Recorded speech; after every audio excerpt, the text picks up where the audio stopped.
बातमीपत्रात आपलं स्वागत आहे। पद्मशाली शिक्षण संस्था संचलित सौ भूमपुल्ली कन्या कनिष्ठ महाविद्यालयात प्राचार्या सौ गीता सादोल यांच्या मार्गदर्शनाखाली तसेच उपप्राचार्य श्री बाळकृष्ण गोटीपामुल यांच्या प्रमुख उपस्थितीत नागपंचमी सणानिमित्त मेहंदी स्पर्धेचे आयोजन करण्यात आले। इयत्ता 11वी व 12वीच्या विद्यार्थिनींसाठी ही स्पर्धा घेण्यात आली। या स्पर्धेत एकूण 75 विद्यार्थिनींनी उत्स्फूर्तपणे सहभाग नोंदवला होता। यात दुल्हन मेहंदी, अरेबियन मेहंदी, ब्रायडल मेहंदी असे मेहंदीचे विविध प्रकार पाहावयास मिळाले।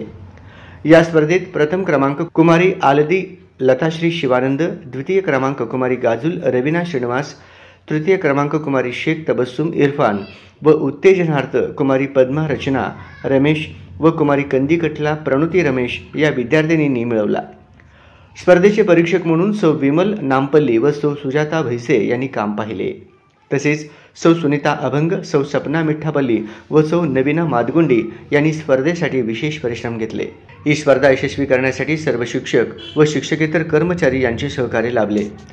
सर्व यशस्वी विद्यार्थिनींचे पद्मशाली शिक्षण संस्थेचे अध्यक्ष ॲडव्होकेट श्रीनिवास क्यातम, उपाध्यक्ष श्रीनिवास कोंडी, सचिव दशरथ गोप, सहसचिव मल्लिकार्जुन सरगम, खजिनदार गोवर्धन कमटम व शालेय समिती अध्यक्ष विजयकुमार गुल्लापल्ली यांनी अभिनंदन केले।